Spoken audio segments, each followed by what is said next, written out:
사도 바울은 감옥에 갇혀 있으면서도 그곳에서 하나님의 교회를 걱정해서 특별히 에베소 교회를 향해서 편지를 하죠.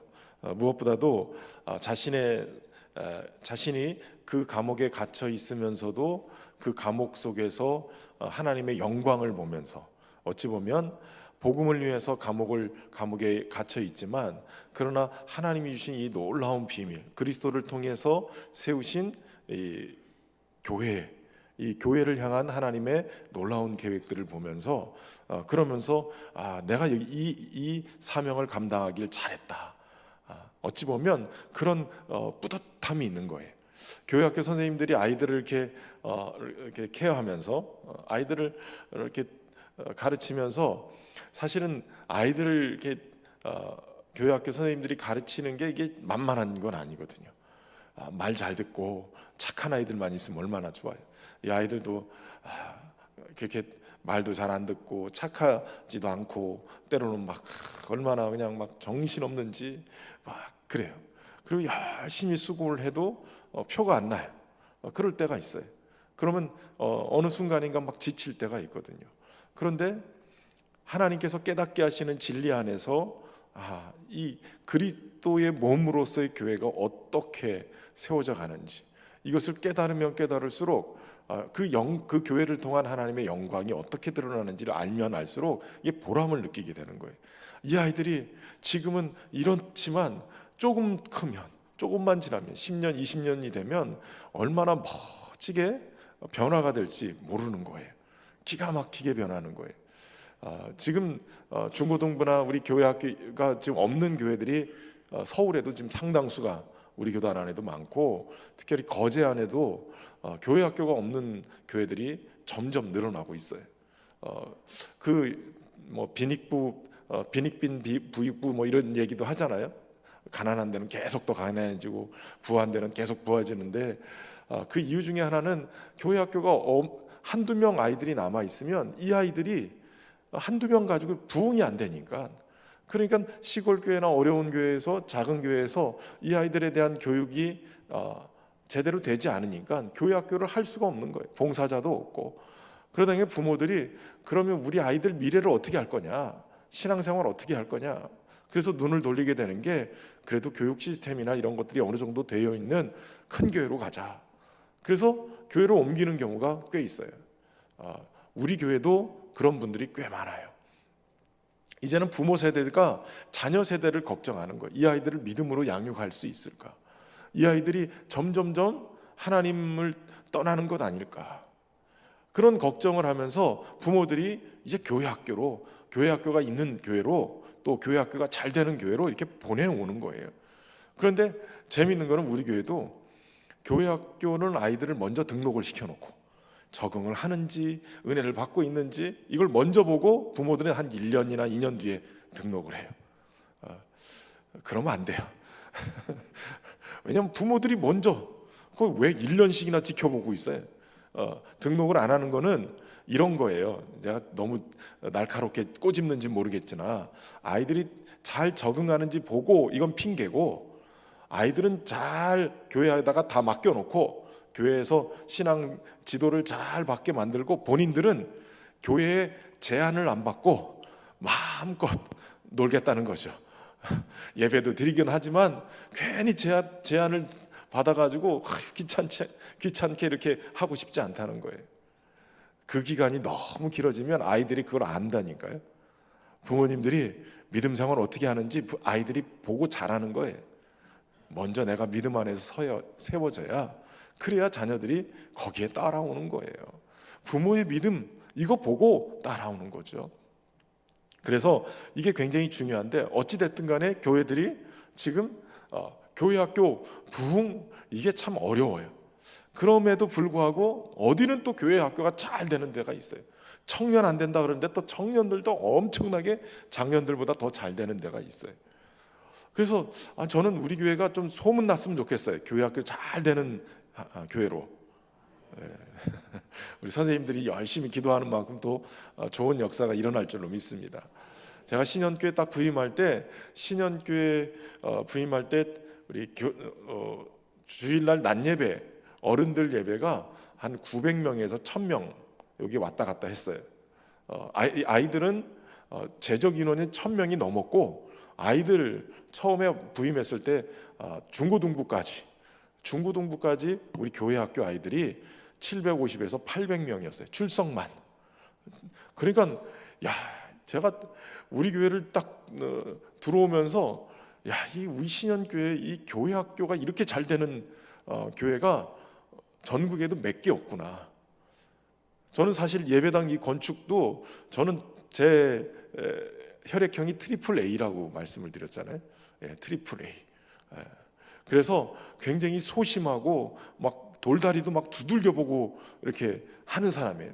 제가 막 뭔가를 막 벌려서 막 엄청나게 용기 있게 하는 사람 아니거든요. 근데 이 예배당 짓는 것도 사실 이게 쉬운 일이 아니거든요. 제가 부임하자마자 예배당 건축에 대한 이야기가 막 나오고 막 이러는데 사실은 우리 교회에다 이력서 낼 때 제가 저희 집사람하고 저하고 결심한 게 있었어요. 예배당 건축하는 데는 안 가자. 이력서도 내지 말자. 왜냐하면 전에 있던 교회들이 다 그것 때문에 고생하는 교회들, 예배당 건축하고 심지어는 수양관 건축하는 것 때문에 교회가 막 시험 들고 어려워지는 그런 경험들을 해와서 예배당 건축한다든지 뭐 수양관 건축한다든지 건축에 건자만 들어가도 이력서 내지 말자. 그랬더니 하나님이 눈을 가리시고 귀도 막아버리시고 신현교회 부임해가지고선 한 2개월, 3개월 있을 때까지 건축을 전혀 안 할 교회로 알고 왔어요. 그러다가 어느 날 이 산 속에 들어오면서 우리 선임 장로님이 목사님 저랑 어디 갑시다. 그러고선 산 속에 끌고 들어오시더니 목사님 이 땅을 교회 건축하기 위해서 경매로 샀습니다. 여기서 이제 건축을 해야 됩니다. 그 순간에 소름이 돋았죠. 이건 모르지도 못하고 이걸 어떻게 하나. 그러니까 저만 모르고 이제 저희 내외만 모르고 이미 교인들은 다 알고 건축할 계획을 가지고 성도들이 담임 목사를 뽑았더라고요. 저만 모르고 있었죠. 저만 모르는 것도 약이긴 하지만 그런데 제가 건축하면서 열심을 내고 나름대로 용기를 냈던 것 중에 하나가 뭐냐면 다음 세대 우리 교회 학교에 아시겠지만 저쪽 교회에 있을 때 그쪽 교회 그나마 땅이 좀 그 주차장 할 수 있는 땅을 임대해 가지고 쓰던 땅이 빌라 짓는다고 싹 팔리고 나서 교회 주차할 데가 하나도 없었어요. 뒤에 조그맣게만 있었고, 그러니까 교회 학교 우리 유치부부터 우리 교육관 선교 교육관 지어놓은 곳에 놀이터가 없었어요. 놀이터 앞마당만 와도 그냥 차가 바글바글하게 빽빽하게 주차돼 있으니까 어느 날부터인가 아이들이 놀다가 차에 부딪히고 또 차가 주차하다가 아이들 사고 나기도 하고, 이러다가는 아이들이 여기 왔다가 너무 다치는 아이들이 많겠다. 그래서 사실은 우리 다음 세대 우리 아이들 때문에 예배당 건축하자 이렇게 진행이 된 거예요. 그러니까 우리 교회는 예배당 건축한 이유가 뭐예요? 다음 세대 살리기 위해서예요. 다음 세대를 살리기 위해서 예배당 건축하고, 저는 지금도 그래요. 주일날 우리 아동부가 우리 어른들보다 예배 인원이 더 많다. 그럼 예배당 바꾸려고 그래요. 본당을 아동부에다가 줘버리고, 근데 아직 안 되고 있어요. 다음 세대를 세워야 되겠다. 이게 굉장히 중요해요. 왜냐하면 10년만 지나면, 여러분 10년 지나면 교회가 확 달라져요. 그 아이들이 지금 중고등부 아이들이요, 이 아이들이 10년 지난다고 해보세요. 그럼 이 아이들이 벌써 20대 후반 되거든요. 이 아이들 금방 시집장가 가고 그러면 10년, 20년만 되면 벌써 우리 교회에 가장 중요한 허리 세대로 다 올라오거든요. 근데 중고등부 시절, 아동부부터 중고등부 시절 이 아이들이 쭉 올라오면서 인원들이 그 안에서 은혜의 역사들이 막 일어나고 믿음의 역사들이 막 일어나고, 그 하나님 체험이 신앙으로 이렇게 딱 올라오면 그러면 이 교회가 단단해지는 거예요. 아직까지는 우리 교회가 이렇게 삼각형 구조, 지금은 좀 항아리 정도 구조가 된 것 같아요. 역삼각형이 되면 이제 미래가 없는 거예요. 작년에 제가 이렇게 그 구조를 이렇게 따져서 이렇게 보니까 약간 이 아래 라인이 전에는 되게 많았는데 이번에는 보니까 이렇게 깎였어요. 그래서 이게 기도해야 될 부분이에요. 기도해야 될. 교회 학교 부흥은 교회 학교 선생님들이 부르짖어야 돼요. 그래야 교회 학교 부흥이 일어나게 되는 거예요. 여러분, 교회는 그리스도의 몸이에요. 몸이기 때문에 자라가야 돼요. 한 사람 한 사람 영적인 이 주님의 몸으로서의 역할들, 지체로서의 역할들이 잘 자라가야 더불어서 함께 성장해 가는 거죠. 건장한 그런 모습으로 자라가는 거예요. 한쪽은 잘하는데 한쪽은 안 잘한다. 그러면 이게 장애를 안게 되어지는 거예요. 이렇게 성장해야 될 일 중에 뭐를 성장시켜야 되냐면 하나님 아들을 믿는 것과 아는 일에 하나 돼서 장성해야 돼요. 그러니까 믿음도 성장해야 되지만 이 믿음을 통해서 하나님을 경험하고 그 하나님 경험이 아는 것이 되어질 때 이것이 진정한 믿음으로 작동을 해요. 이게 되게 어렵게 느껴질 수도 있는데 여러분, 믿는 것과 아는 것은 좀 느낌이 완전히 달라요. 믿을 수 있어요.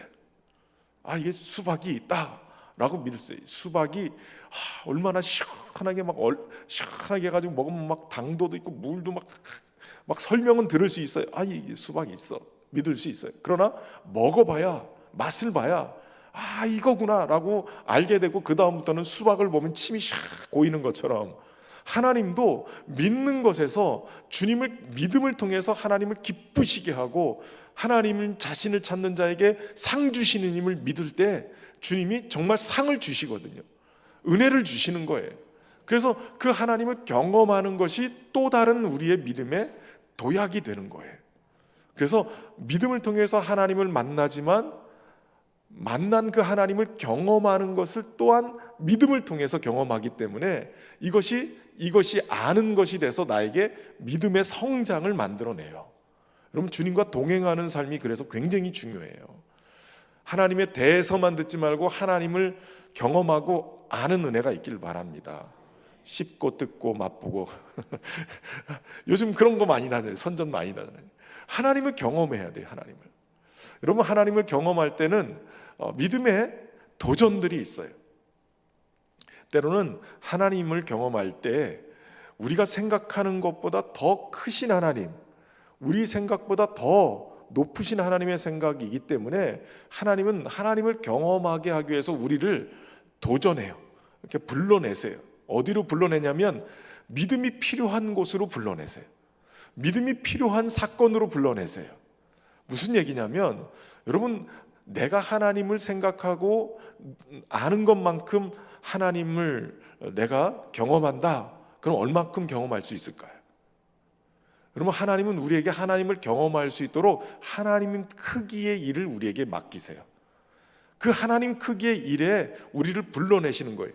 다시 말하면 우리가 생각하는 이 정도다. 그러면 하나님이 이만한 큰 일을, 내가 감히 엄두도 낼 수 없는 일을 크게 벌려놓으시고, 야, 너 여기로 좀 와봐, 이렇게 도전하신단 말이에요. 근데 여기로 와봐 라고 도전할 때 내가 이때 이걸 하나님 크기의 일이니까 내가 감당하지 못하겠습니다라고 딱 내려놓으면, 그러면 아무 일도 일어나지 않아요. 도전도 하지 않으면 아무 일도 일어나지 않아요. 그러나 내 믿음에 작동을 해서 하나님 크기의 일, 내가 감히 엄두도 나지 못하는 그것이지만 하나님이 나를 불러주시니 내가 한번 뛰어들어 보겠습니다, 하나님 경험해 보겠습니다라고 내 믿음을 조정해서 여기에 달려들면 그때부터는 하나님이 주도해서 하시는 일에 내가 끌려가면서 하나님이 나의 믿음을 키워가시는 거예요. 그러니까 여기 있는 나를 하나님 크기의 일에다가 딱 접붙이고 거기에 뛰어들고 도전하는데도 뭐가 필요하냐면 믿음이 필요한 거예요. 믿음을 조정해서 하나님 크기에 하나님이 역사하시지, 그리고 뛰어드는 거예요. 당장에는 눈에 안 보여요. 이게 어떻게 가능할까? 근데 여러분, 당장에 눈에 안 보이지만 뛰어들고 나서 보면 어느 순간인가 이게 가능했구나라는 것을 알게 되어져요. 하나님이 나를 통해서 이 일을 하셨구나라는 걸 보게 되어져요. 여러분, 이 예배당 건축이 기가 막혀요, 기가 막혀. 저는 아, 이런 얘기하기는 그렇지만 동기들 중에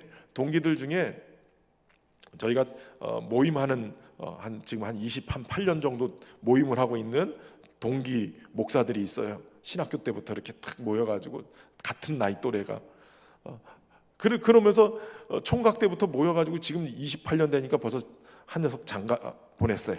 우리 동기 자녀들 중에 그랬는데 그 친구 중에 하나가 저는 여기 이제 부임하고 그 친구는 지금 저쪽 어디 부목사 하다가 어디 교회를 개척을 해서 나갔는데 개척하고선 어떤 상가를 하나 얻어가지고 거기서 개척을 해가지고 어느 정도 규모가 됐는데 어느 날 그 근처에 어떤 교회가 경매로 나왔어요. 경매로.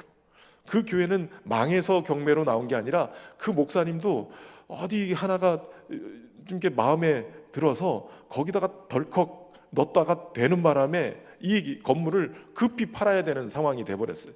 그게 경매로 나오는 거예요. 그래가지고 이 동기 목사가 이거를 갖다가 탁 잡았어요. 가만히 계산해 보니까 은행 대출 받아서 이자를 내는 거면 월세 내는 돈 이거하고 이렇게 맞춰서 비슷할 것 같다는 거예요. 그래서 기존에 지었던 교회를 탁 인수를 하려고 그러고선 탁 잡은 거예요. 그 대출 받는 돈 가지고선 막 굉장히 힘들어했어요. 그 얼마 가지고 힘들었냐 그랬더니 3억의 대출을 받아서 경매를 해가지고 그 교회를 딱 했단 말이에요. 그래가지고 힘들다고 막 이랬단 말이죠. 그때 당시 우리 교회 건축하고 입당하고 우리 교회는 얼마 들었을 것 같아요? 우리 교회 얼마 들었는지 잘 모르세요? 어느 날 제가 숫자에 약해가지고 우리 손님들이 막 한 번씩 오면 우리 교회가 몇 평 얼마에 건축했고 뭐 어느 정도 규모입니다라고 이게 설명을 해야 되잖아요. 근데 저희 숫자가 약해가지고 잘 몰랐어요. 어느 날 이걸 정산을 해봤어요. 전체 어느 정도 들었는가. 처음에 120억 잡고 시작을 했어요. 그런데 결산 보고 나니까 169억이었어요. 놀라지도 않아요. 169억? 그런데 코로나 기간에 주차장 공사를 또 했어요. 땅 사고 건축하고 그거 22억인가 그래 들었어요. 그럼 계산해 보세요. 얼마예요? 세금까지 다 하니까 190억이 넘었어요. 감이 안 오죠. 저도 감이 안 와요. 그러니까 3억 가지고 그 친구는 막 바들바들 떠는데 저는 워낙에 덩어리가 크니까 그냥 감이 안 왔어요. 이게 지금까지 여러분 10년이 넘도록 거의 우리 입당하고 10년 거의 다 됐어요. 되도록 한 번도 이자 밀린 적 없고 원금 상환한 거 문제가 안 생겼고 물론 아직까지 빚이 있어요. 빚 가운데 가고 있어요.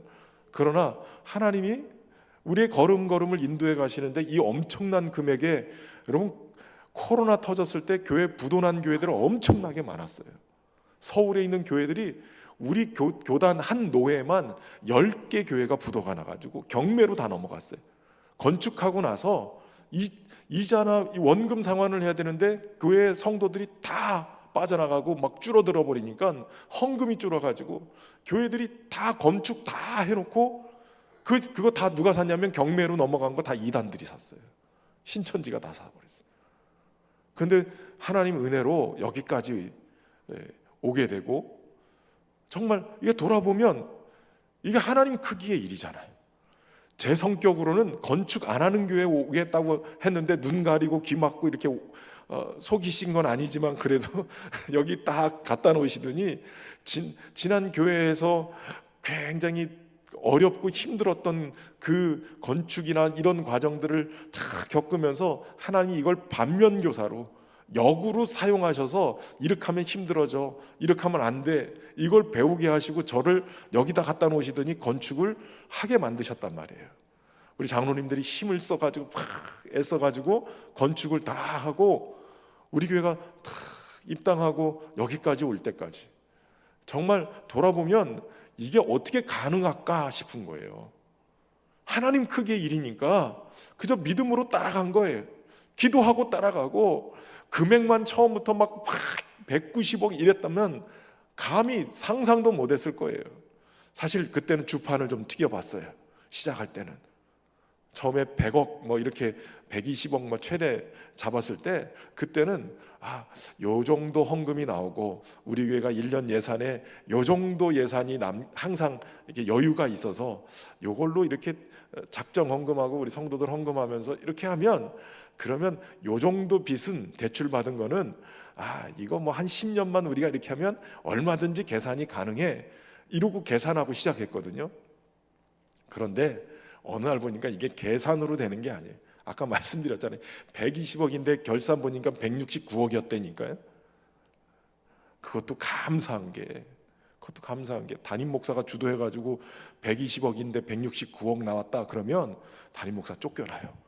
10%만 넘어가면 쫓겨나요. 근데 우리 성도들이 막 다 같이 해가 장로님들은 막 주도해가고 가니까 이건 뭐 일사천리예요. 지금까지도 하나님 은혜로 잘, 물론 이제 앞으로 할 일도 많긴 한데 여러분 저는 이게 기적이라고 봐요. 하나님 크기의 일 그저 따라가니까 주님이 하신 거예요. 주님이 하신 거. 지금까지도 예산이 모질라지 않고 하나님 요것 때문에 이자가 이번에 이만큼 나와서 이거 큰일 났습니다 라고 하면 미리 갖다 채워 넣으셔놓고 다 준비해서 딱 넘어가시는 거예요. 이게 은혜잖아요. 은혜. 믿음으로 따르니까 하나님이 일하시고 그걸 통해서 하나님이 역사하셨구나라는 것을 보게 만들고 하나님 알게 만드는 거예요. 저희 딸아이가 이번에 이제 졸업하고 취업을 나갔어요.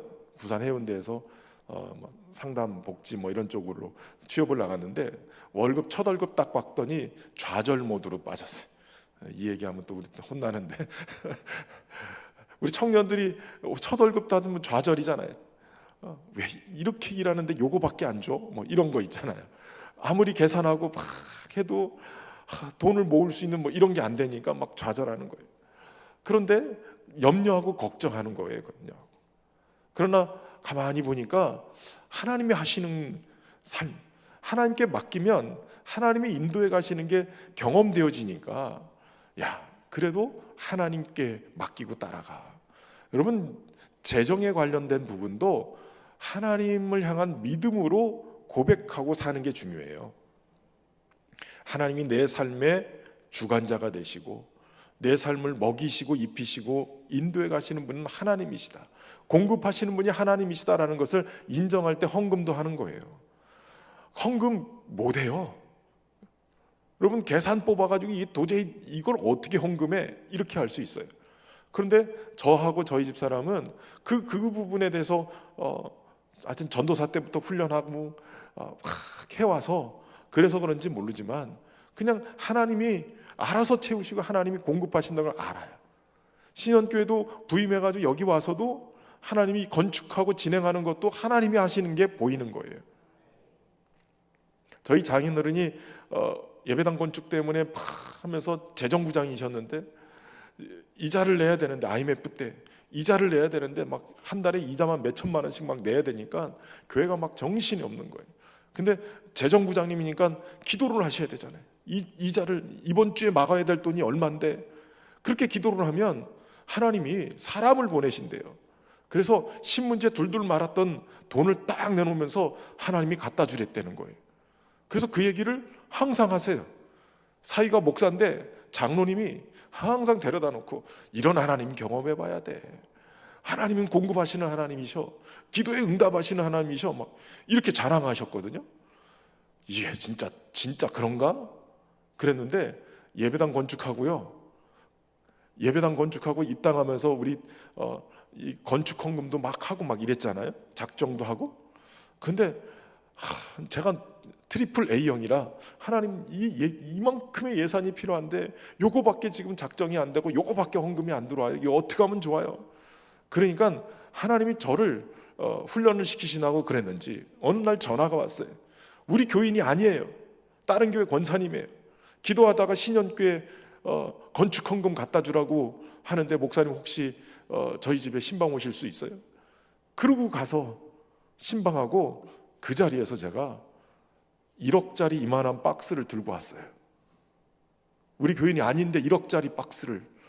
여러분 5만 원권이 20개가 들어가면 1억이에요. 그러니까 5만 원권 100장짜리 그 뭉퉁이. 그래서 예전에는 사과 박스잖아요. 10,000원짜리. 근데 5만 원짜리는 간단하더만요. 신발 박스 이만한 거. 거기에 20덩어리가 들어가면 1억인 거예요. 1억. 그거보다 더 큰 300ml짜리 이런 거는 2억이 들어가요. 제가 어느 정도까지 들고 와봤냐면 3억을 들고 온 적이 있어요. 기도하고 하나님이 주라고 그랬다고, 신년교회 헌금하라고 그랬다고. 하나님 공급하시는 하나님이시더라는 거예요. 하나님이 역사하시는 하나님이신 거예요. 그래서 제가 그걸 경험하고 나서 이게 잘 안 믿어지는 분들도 있을 거예요. 저도 우리 장인어른 그 얘기할 때 에이 거짓말, 에이 뭐 그렇게 하겠어 그랬는데 실제 경험해 보니까 정말 하나님이 급하시니까 막 갖다 맡기시는 거예요. 그렇다고 저 쓰라고 막 1억씩 주지는 않으세요. 교회 쓰라고는 주시는 건 경험해 봤는데 저 쓰라고는 안 주시더라고요. 그런데 하나님이 정말 그렇게 공급해 가시는 거예요. 여러분 저는 그래서 우리 아이들에게도 너 공부하는 거, 너 앞으로 살아가는 것 하나님의 공급하심을 경험해야 돼. 그 공급하심을 경험해야 하나님을 아는 거가 되는 거예요. 치료하시는 하나님을 경험하니까 하나님이 내 삶에, 물론 질병을 의사나 약을 통해서 치료하실 수도 있어요. 그런데 어떤 때는 그 질병을 하나님이 치료하시는 치유의 하나님인 것을 경험하게도 하시더란 말이에요. 제 가슴에 하나님의 흔적이 남아있다니까요. 폐병에 걸려가지고 각혈을 할 때 하나님이 약으로도 치료하실 수 있지만, 하나님 적어도 제가 목회를 해야 되는데 저희 아버지가 10여 년 동안 중병에 걸려서 맨날 그렇게 연약한 모습으로 살아오셨는데 그 질병에 마치 저주가 저한테 찾아온 것 같아서 적어도 하나님 저만큼은 이걸 치료하시는 하나님을 경험하게 해주십시오. 그래서 신학교 2학년 때요, 그 폐병 때문에 신학을 포기하고 관둬야 될 때 기도하러 온 곳이 어딘 줄 아세요? 기도하러 온 곳이 거제도였어요. 거제도 에스더 수양관. 에스더 수양관 와서 기도하고 올라갔거든요. 그런데 거제로 보내실 줄은 또 몰랐죠. 그러니까 하나님이 치유하신 흔적이 제 가슴속에 폐에 남아있단 말이에요.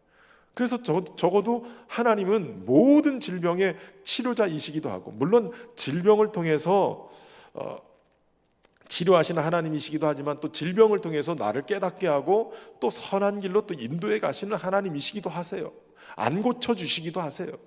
그러나 적어도 하나님은 나에게 이런 하나님이셨어 라고 고백할 수 있도록, 다시 말하면 하나님을 아는 거예요.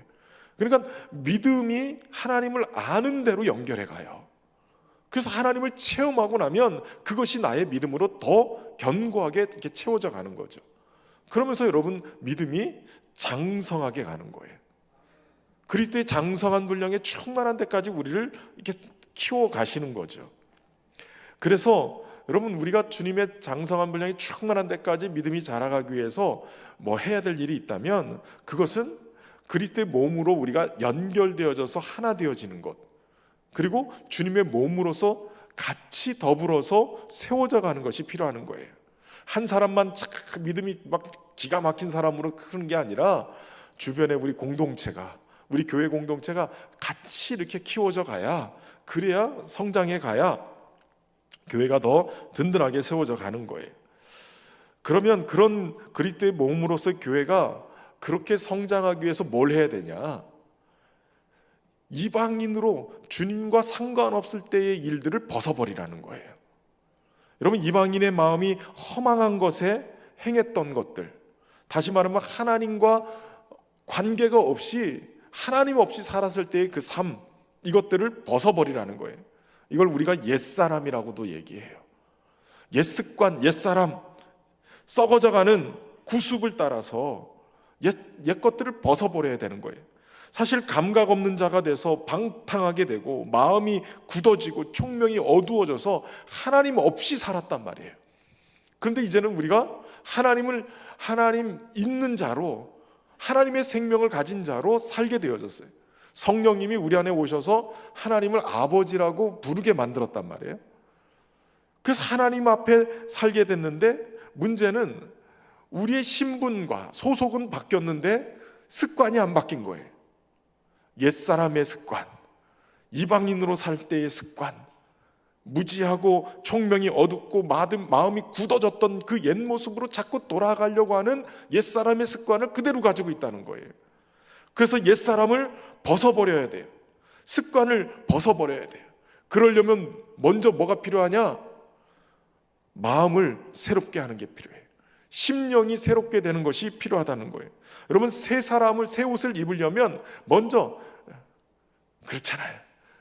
요즘은 그런 게 많이 없어졌는데, 설빔 뭐 이런 거, 추석빔, 명절을 이렇게 지내려고 그러면 꽃가옷을 부모님들이 항상 사주셨어요.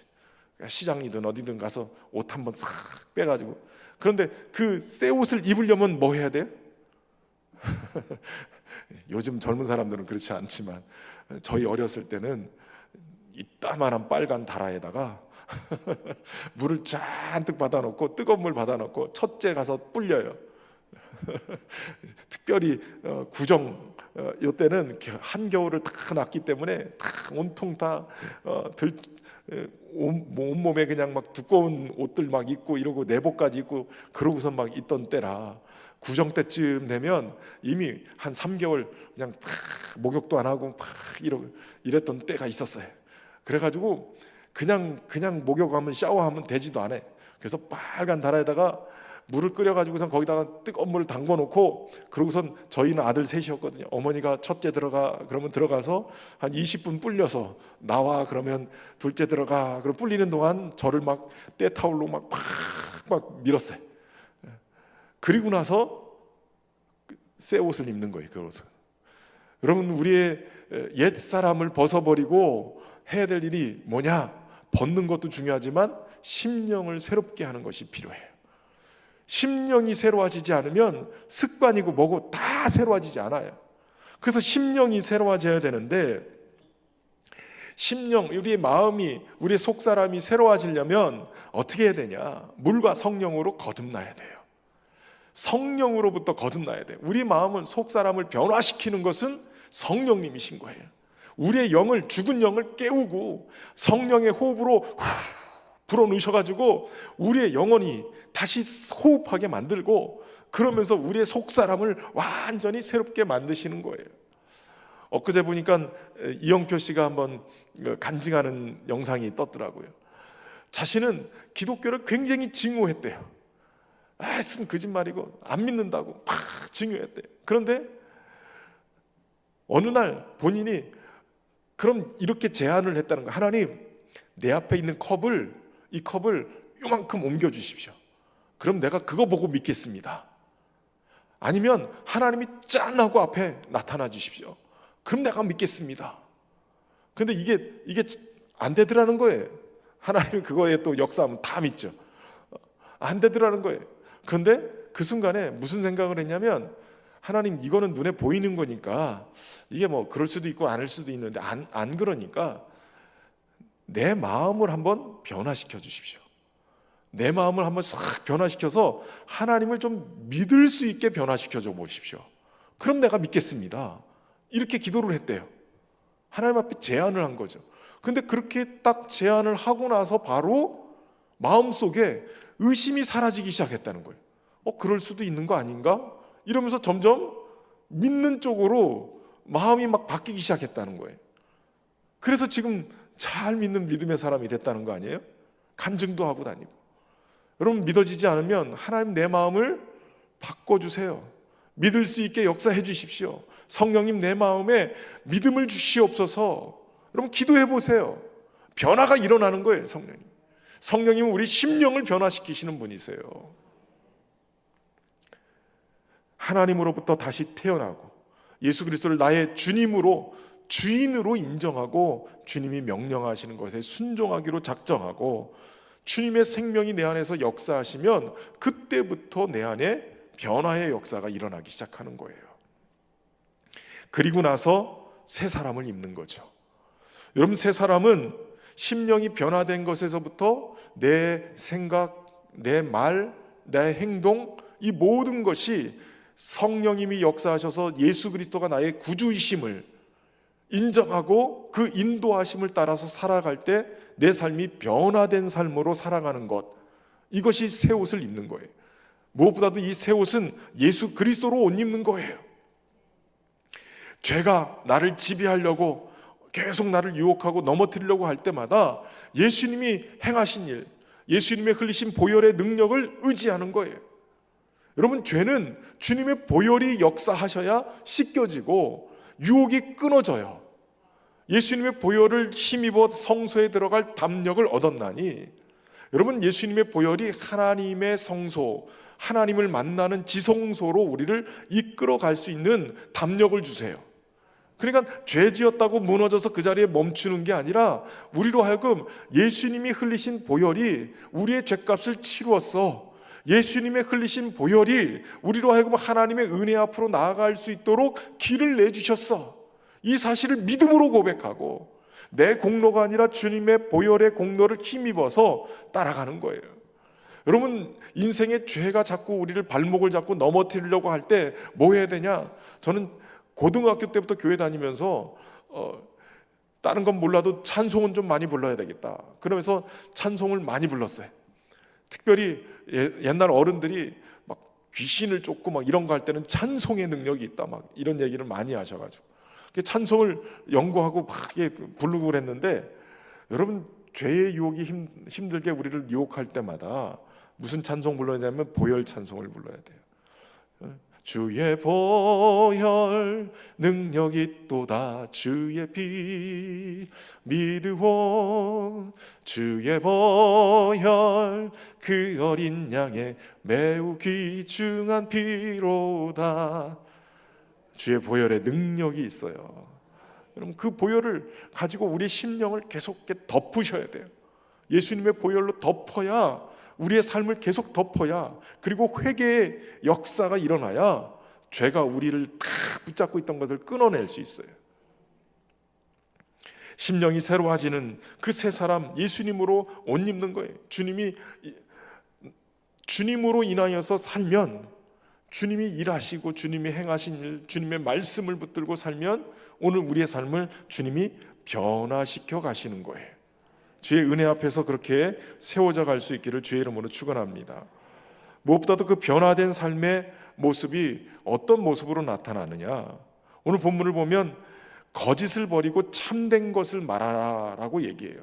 그러니까 완전히 새로운 존재로 우리가 하나님의 자녀가 되고 교회가 되어졌는데, 그럼 어떻게 살 거냐라고 했을 때 우리의 삶을 이젠 이렇게 살아라라고 사도 바울이 얘기하고 있는 거예요. 거짓을 버리고 참된 것을 말하라. 여러분, 거짓은 이게 융통성이라고 어떤 사람은 얘기하더라고요. 고등학교 때 친구가, 교회를 다니는 친구였는데 저는 고등학교 때 이제 막 신앙생활을 시작하고, 그런데 이렇게 시험을 보는데 이 친구는 컨닝 페이퍼까지 만들어서 막 컨닝을 하는 거예요. 야, 너 교회 다니는 녀석이 왜 컨닝을 해? 그렇게 하면 안 되는 거 아니야? 그랬더니 이 친구 한다 소리가, 야, 융통성 있게 살아야 돼. 제가 그걸 보고 깜짝 놀랐어요. 여러분, 예수 믿는 사람들이 거짓을 행하는 게 융통성이라고 얘기하면 그건 잘못 믿는 거예요. 주님은 오늘 사도 바울을 통해서 얘기하는 거예요. 거짓을 버리고 참된 것을 하라는 거예요. 거짓, 여러분, 이 거짓말하지 않는 것 정도가 아니라 진실을 향해서 가야 돼요. 진리를 향해서 살아야 된다는 거예요. 여러분, 거짓을 행한다라는 것은 구약에 있어서는 자기를 주인으로 해서 하나님에 대해서 교만한 마음을 가지는 것을 거짓을 행한다라고 해석을 했어요. 구약에서 특별히 여호와께서 말씀하지 않은 것을 여호와의 이름으로 이렇게 말씀했다라고 선포하는 것, 이것 자체가 다 거짓이에요. 그러니까 굉장히 교만하고 기만적인 행동을 거짓이라고 얘기하죠. 특별히 신약에 보면 요한복음에서 마귀가 거짓의 아비다, 너희는 마귀에게서 났다, 처음부터 자기 것으로 말하지 아니하니 그는 거짓의 아비요 살인자다라고까지 얘기해요. 그러니까 거짓은 뭘 얘기하는 거냐면, 여러분, 우리가 거짓말하고 속이고 이렇게 하는 것들이 그저 어떤 융통성 개념이 아니라 이것은 소속의 개념인 거예요. 내가 거짓을 행하면 이것은 내 소속이 마귀에게 소속되는 거예요. 그러나 진리를 행하면 내 소속이 진리의 영이신 성령님, 진리이신 예수 그리스도, 그분에게 속하는 것이에요. 그러니까 우리의 소속을 분명히 하라고 얘기하는 거예요. 특별히 요한서신에 보면 거짓은 그리스도의 관계 안에서 얘기하는데, 거짓말하는 자가 누구뇨? 예수께서 그리스도이심을 부인하는 자 아니냐. 그러니까 예수님을 부인하는 자가 곧 거짓말하는 자라는 거예요. 그리고 하나님과 사귐이 있다, 내가 그리스도를 안다라고 얘기하면서도 어두운 가운데 행하고 계명을 지키지 않는 자는 거짓말하는 자다라고 얘기하고 있는 거예요. 그러니까 거짓을 행하지 말고 거짓을 버리고 참된 것을 말하라는 얘기는 내 겉과 속사람이 항상 진실되게 살고, 그리고 말씀 안에서 우리의 속사람까지도 그렇게 살도록, 우리의 삶까지도 참된 것을 하며 살 수 있도록 그렇게 살라고 말씀하시는 거예요. 그것이 될 때 우리 지체가, 교회의 성도들이 그리스도의 몸으로서의 지체인데 함께 자라가야 되잖아요. 그런데 그 자라가는 것에 사랑 안에서 참된 것을 해서 자라가는 거예요. 그러니까 누군가가 거짓을 행하고 거짓에 속해 있으면 같이 자라가야 될 몸이 한쪽이 자라가지 못하고 썩어가는 거예요. 그러면서 그리스도의 몸이 무너져 버리는 거예요. 여러분, 병이 한 군데 딱 생겨서 바이러스가 침투하든 어떤 병균이 딱 침투해가지고 거기가 썩기 시작하면 다 무너져 버리는 거예요. 다 병 들어가는 거예요. 그러니까 교회 공동체가 굉장히 중요한 게 바로 그런 참된 것을 해서 사랑 안에서 자라가야 되는 거예요. 그러니까 거짓을 버리고 참된 것, 진리를 따라서 살면 우리가 그리스도 안에서 교회 지체들이 함께 성장해 가게 되는 거예요. 진리를 선포하며 살 수 있기를 주의 이름으로 축원합니다. 한 몸이기 때문에 서로에 대해서 예의를 갖추고, 거짓이라는 불순물이 끼면 서로 간에 계속 불편해지는 거예요. 그래서 여러분, 사랑방이든 남성교회 여전도회든 교회 학교든 어디든 진실돼야 돼요. 선생님이 모르면 모른다, 미안하다, 준비 안 됐으면 미안하다, 내가 요거 모르니까 다음에 연구해서 가르쳐 줄게, 모르는데 윽박 지르면서 그 쓸데없는 거 질문하지 말라고 이래버리기 시작하면 아이들도 상처를 받아요. 진실돼야 돼요. 여러분, 예수 믿는 사람들은 진실해야 돼요. 진리에 속한 자로 살아갈 수 있기를 바랍니다. 찬송 하나 하고 또 말씀 함께 보겠습니다.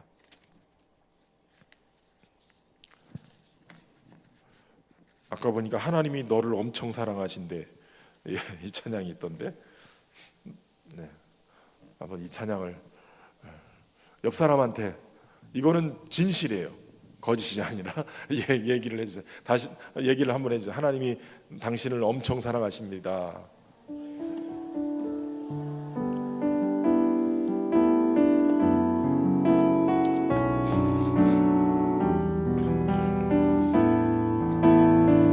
옆 사람 축복하면서 합시다. 하나님이 너를 엄청 사랑하신대. 하나님이 너를 엄청 사랑하신대. 하나님이 너를 엄청 사랑해서 사람이 아닌 하나님을 알아보게 기다리신대. 하나님이 너를 엄청 사랑하신대.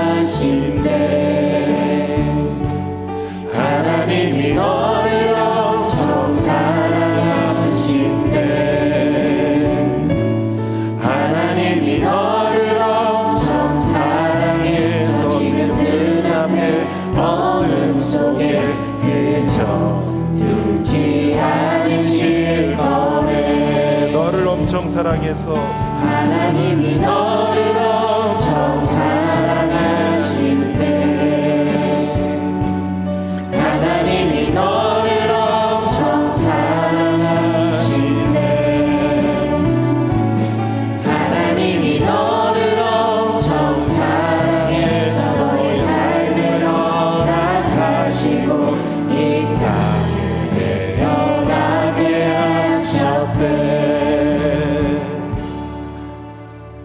이번에는 나를 축복하면서 한번 가사를, 하나님이 나를 엄청 사랑하신대. 다른 사람한테는 맨날 너를 사랑한대 이러면서도 하나님이 나를 엄청 사랑하는 거에 대해서 잘 못 믿는 사람들이 있어요. 이 찬양을 다시 한번 나를 향해서 한번 선포합시다. 하나님이 나를 엄청 사랑하신대. 나를 엄청 사랑하신대. 하나님이 나를 엄청 사랑하신대. 하나님이 나를 엄청 사랑해서 사랑이 아닌 하나님을 알아보길 기다리신대. 하나님이 나를 엄청 사랑하신대. 하나님이 나를 엄청 사랑하신대. 하나님이 나를 엄청 사랑해서 지금 눈앞에 어둠 속에 그저 두지 않으실 너의 하나님이 나를 엄청 사랑하신대. 하나님이 나를 엄청 사랑하신대. 하나님이 나를 엄청 사랑해서 나의 삶을 허락하시고 이 땅에 태어나게 하셨네. 하나님이 너를 엄청 사랑하신대. 하나님이 항상 너를 사랑하신대. 하나님이 항상 너를 사랑할 거래. 할렐루야. 하나님이 우리를 무진장 사랑하십니다. 아세요? 하나님이 무진장 우리를 사랑하신다고요. 은혜 받으면 그 사실이 믿어지기 시작해요. 하나님이 나를 엄청 사랑하신 거예요. 여러분 이런 얘기가 있어요. 하나님이 세상에 모든 사람이 없고 예수님을 보내셔서 십자가에 고난을 당하시고 죽으시고 부활하시고 뭐 이렇게 대속의 죽음을 하셔야 될 사람이, 구해야 될 사람이 이 세상에 나 하나라고 한다고 할 때 정말 그렇게 하실까요? 라고 한번 물어보라는 거예요. 그럼 그럼에도 불구하고 하나님은 나 하나라도 예수님을 죽이셔서 십자가에서 우리의 죄를 대속하신다 해도, 그 구해야 될 사람이 나 하나라고 해도 하나님은 분명히 예수님을 보내셔서 그렇게 하신다는 거예요. 이 사실이 믿어지셔야 돼요. 그 주님이 나 때문에 오신 거예요. 나 때문에. 그러면 완전히 생각이 달라지죠. 수많은 사람을 구하기 위해서 주님이 오셨다, 이것과 나 하나를 살리기 위해서 이 땅에 오셨다, 주님이 나 때문에 죽으셨다, 달라지는 거예요. 이 사실이 믿어지는 은혜가 있기를 바랍니다. 여러분, 이게 믿어지기 시작하면요 달라지는 거예요. 거짓 아니 진리를 품고 얘기하게 돼요. 무엇보다 복음은 진리 위에 서 있어요. 그러니까 자꾸 세상이, 사람이, 상황이 나에게 자꾸 거짓으로 우리의 마음을 상처 주고 무너뜨리고 비교하게 만들고 계속 그래요. 부정적인 자아를 만들게 만들어요. 그런데 복음은 우리에게 하나님이 너를 엄청 사랑하셔. 예수님을 주시기까지 너를 사랑하셔. 아닌 것 같아. 기도하는 새벽 기도도 안 빠지고 금요철에 안 빠지는 아무개 권사님, 그분은 사랑하는 것 같은데 나 같은 사람은 안 사랑하는 것 같아. 이렇게 내 마음의 소리가 자꾸 부정적으로 내 안에서 막 역사할 때 진리를 선포하셔야 돼요. 그리고 진리 가운데 나를 자꾸 두셔야 돼요. 하나님이 너를 엄청 사랑하신대. 하나님이 나를 엄청 사랑하신대. 날마다 이렇게 선포하셔야 돼. 거짓을 버리고 참된 것을 품고 그곳에서 살아가야 되는 거예요. 그러니까 여러분은 하나님의 말씀, 복음 안에서 여러분의 참된 가치를 그곳에 두고 살아갈 수 있기를 주의 이름으로 축원합니다. 또 해야 될 것이 있어요. 분을 내어도 죄짓지 말고 마귀에게 틈을 주지 말고 살아가는 거예요. 여러분, 때로는 막 분이 막 일어날 때가 있죠. 자존심을 긁기도 하고, 때로는 상황 환경 때문에 막 짜증 나서 막 분이 일어나기도 하고, 막 나를 막 짓누르는 여러 가지 일들 때문에 분이 일어날 수 있다는 거예요. 그런데 성경은 분을 아예 내지 말라라고 얘기하지 않고, 분을 내어도 분이 날 때도 있다, 화가 날 때도 있다. 그런데 뭐 하지 말라? 죄 짓지 말라, 죄 짓지 말라. 그리고 그 분을 언제까지? 해가 지도록 분을 품지 말라는 거예요. 해가 지도록 분을 품지 말라는 것은 지금 화날 수는 있다. 그런데 이걸 죄 짓는 일에 사용하고 이것을 계속 오랫동안 분을 품고 있으면 이게 한이 돼버려요. 우리나라 사람은 한민족이잖아요. 한민족이잖아요. 한민족. 한이 많아서 한민족. 분이 나도록, 분이 해가 지도록 계속 품고 이걸 대대손손 품고 있어요. 그래가지고 한민족이 돼버리잖아요. 이거 한을 풀어내야 돼요. 왜 풀어내야 되냐면 이걸 통해서 마귀가 역사하기 때문에. 여러분, 사랑은 뭘 타고? 옛날에 이름 이제 갑자기 생각이 안 나네요. 옛날 무슨 프로그램이 그런 게 있어요. 뭘 타고, 이렇게 사랑을 타고인가 뭘 타고, 이렇게 프로그램이 있는데, 마귀는 뭘 타고 오냐면 죄를 타고 오는데 분을 타고 와요. 화내는 게 하나님의 뜻을 이루지 못해요. 도리어 마귀가 그 분나는 걸 통해서, 아까도 말씀드렸지만 잠깐 화날 수 있어요. 아니, 화가 나더라도 오늘 막 뭐 어떻게 이럴 수가 있어, 막 분이 날 수 있어요.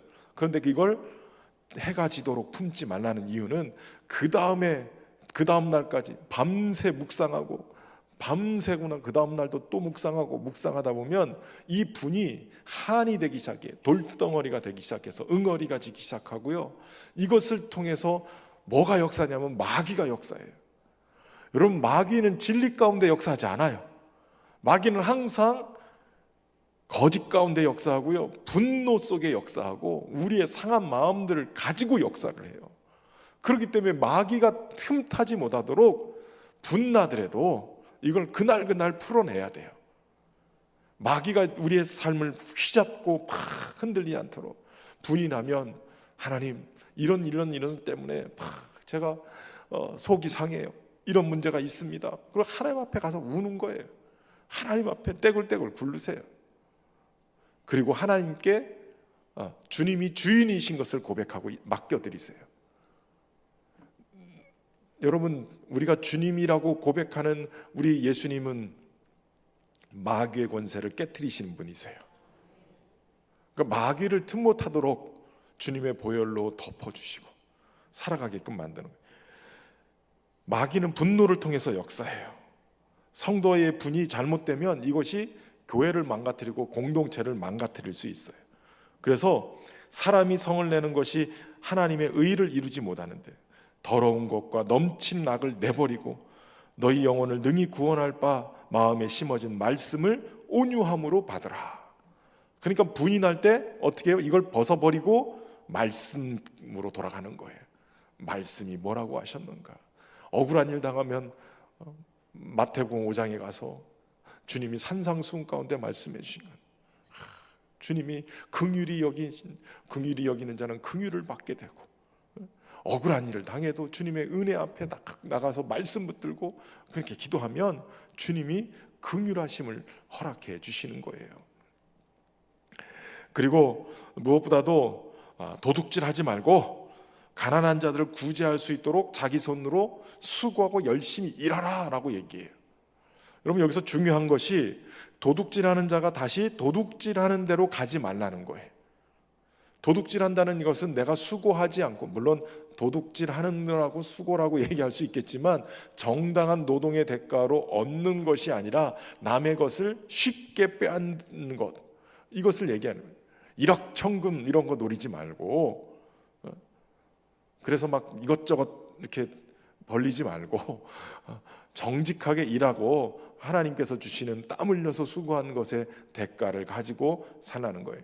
근데 여기서 중요한 것이 너 잘 먹고 잘 살기 위해서 그렇게 도둑질하지 말고 열심히 자기 손으로 일하라 라고 얘기한 게 아니라, 가난한 자에게 구제할 수 있도록 자기 손으로 수고하고 선한 일을 하라라고 말씀하고 있는 거예요.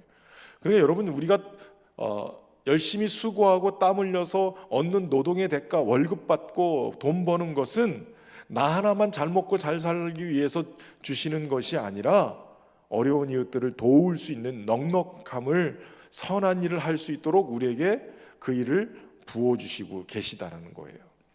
그러니까 삶의 가치가 바뀌어져 있다는 것을 알 수 있어요. 그리스도 안에서 그리스도의 사람이 되어졌을 때 새 옷을 입은 하나님의 백성들은 어떻게 사냐? 나 혼자 잘 먹고 잘 살기 위해서가 아니라 하나님이 주신 힘을 다해서 어려운 이웃들 돕고 선한 일을 하라고 하나님이 허락하신 은혜라는 것이죠. 열심히 땀 흘려 수고하는 일 속에 나가는 거예요. 열심히 주의 일들을 감당하면서 그 일들을 행해 갈 때 하나님이 그곳에 우리에게 죄를 지어서 마귀에게 속하고 끌려다니는 인생이 아니라 주님의 은혜 안에 살아갈 수 있도록 우리를 만들어 가시는 거예요. 무엇보다도 우리의 언어 생활이 굉장히 중요합니다. 오늘 본문에 보면 더러운 말을 버리고 아예 입 밖에 내지도 말고 선한 말을 해서 덕을 세우라고 말씀하고 있어요. 자, 여러분 어떠세요? 여러분의 입에 말들이 어떤 말들이에요? 저는 예수님을 믿고 나서 제일 먼저 변화가 어디서 일어났냐면 입에서 변화가 일어났어요. 저는 욕을 굉장히 잘하던 사람이었어요. 초등학교 때부터 아주 욕을 얼마나 기가 막히게 잘했는지 찰지게 했어요.